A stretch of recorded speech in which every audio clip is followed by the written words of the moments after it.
Pinter. Abis minum minyak ikan lo ya? Yoi. Pusing mama lihat kamu udah kayak ikan paus terdampar gini. Iya, kubur lagi ya. Ra, inget lemak. Tapi gak apa-apa deh, nutrisi buat ibu hamil. Lo gimana aja tuh dikatain hamil ntar. Kayaknya gendutan ya. Gak boleh kayak gitu. Itu namanya body shaming, mempermalukan tubuh orang lain. Cantik-cantiknya mereka langsing, putih. Nyari yang cantik itu gampang, yang susah tuh nyari yang cocok. Kamu udah cantik, cocok lagi.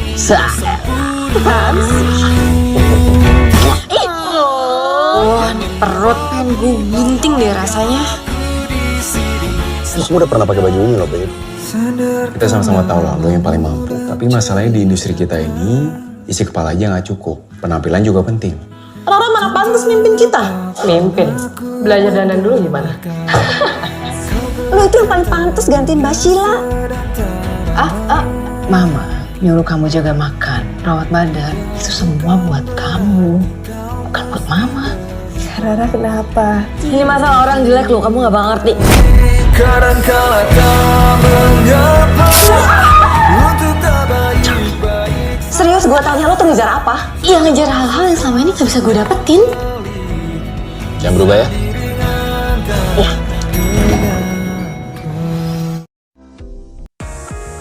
Assalamualaikum warahmatullahi wabarakatuh.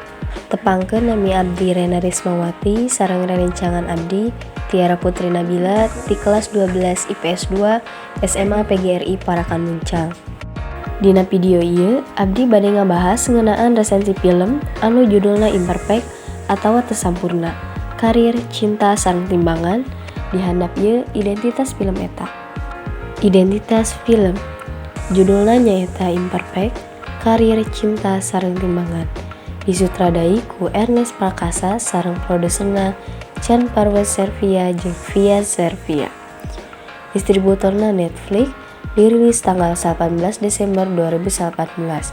Ngagunakeun basa Indonesia, genrena drama sareng komedi di studio Star Vision sareng durasina 113 menit. Tokoh-tokoh karakter film Teu Sampurna anu kahiji nyaeta Jessica Mila salaku Rara anu ngagaduhan karakter protagonis. Salanjutna nyaeta Reza Rahadian salaku Dika anu jadi kabogohna Rara ngagaduhan karakter protagonis. Salanjutna nyaeta aya Yasmin Nepper salaku Lulu atawa adina Rara. Salanjutna Boy William salaku George anu jadi kabogohna Lulu ngagaduhan karakter antagonis. Salanjutna aya Sarefa Danis salaku Yuve anu jadi sahabatna Rara. Salanjutna nyaeta Karina Suwandi salaku Debbie anu jadi ibuna Rara. Salanjutna Dewi Irawan salaku ibu Dika.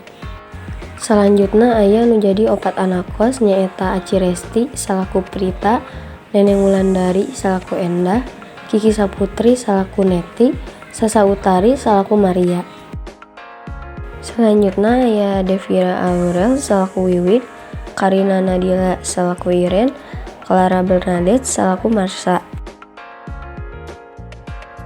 Sinopsis film Imperfect nyaritakeun Rara atawa Jessica Mila anu lahir gen gendut jeung kulit sawo mateng warisan ti bapana. Samentara eta adina Lulu atawa Yasmin Nepper nuturkeun gen indukna Debbie atawa Karina Surwandi anu urut model tahun 1880-an. Dileleutik Rara geus biasa dibandingkeun jeung adina Lulu ku jalma-jalma di sabudeureunana.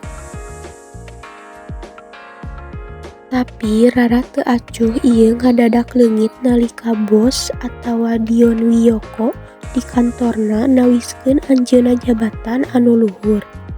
Rara mimitina insecure, manehna oge mimiti nyokot rupa-rupa cara pikeun meunangkeun bentuk awak anu ideal. Hal ieu dirojong ku rerencangan di sabudeureunana, kitu deui kabogohna Dika atawa Reza Rahadian anu mikaresep ka Rara lantaran sikepna anu bager tur ikhlas waktu Rara geus jadi wanoja geulis saperti nu diimpi-impikeun. Manehna jadi sombong, Rara anu dipikawanoh Kudika minangka wanoja anu bageur tur ikhlas, leungit. Rara anu tadina jadi olok-olok kiwari geus robah jadi tukang moyok. Lalaunan babaturan Rara leungit tina kahirupanana. Sadar kitu, Rara mawas diri jeung ngabenerkeun kasalahanana.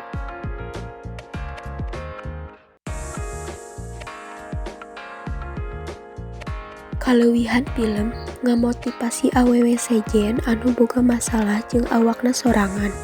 Motivasi awewe pikeun jadi leuwih percaya diri.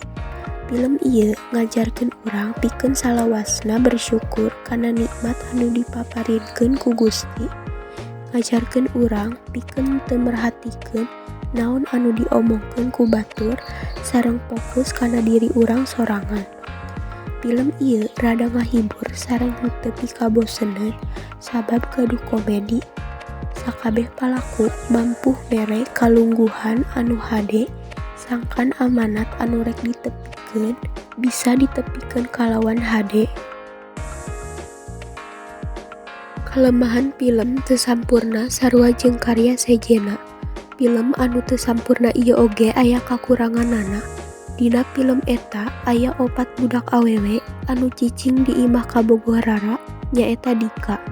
Kecap-kecap 4 budak awewe eta dianggap teu pikareseupeun di dengena sabab kagunakeun kecap-kecap anu kasar atawa basana kotor.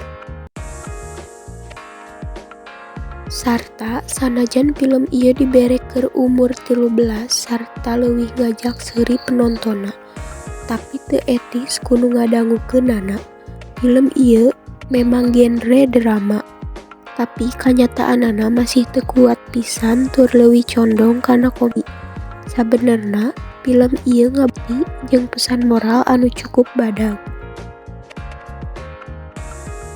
Cindekan, film eta nyayogikeun kalakuan body shaming ngomentaran kaayaan fisik batur tanpa mikirkeun perasaan batur.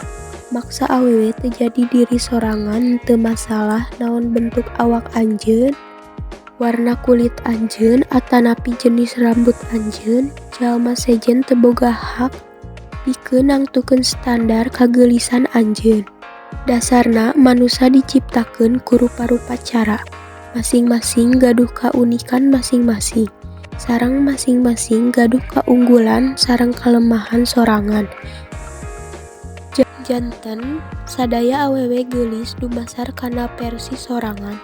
Tong hilap kunci kabagjaan nyaeta bersyukur kana sagala anu dipasihkeun ku Gusti. Ka awarung muli cikur, mulana ka amang tatan, sakitu englu dipihatur, hapunten bilih aya kalepatan.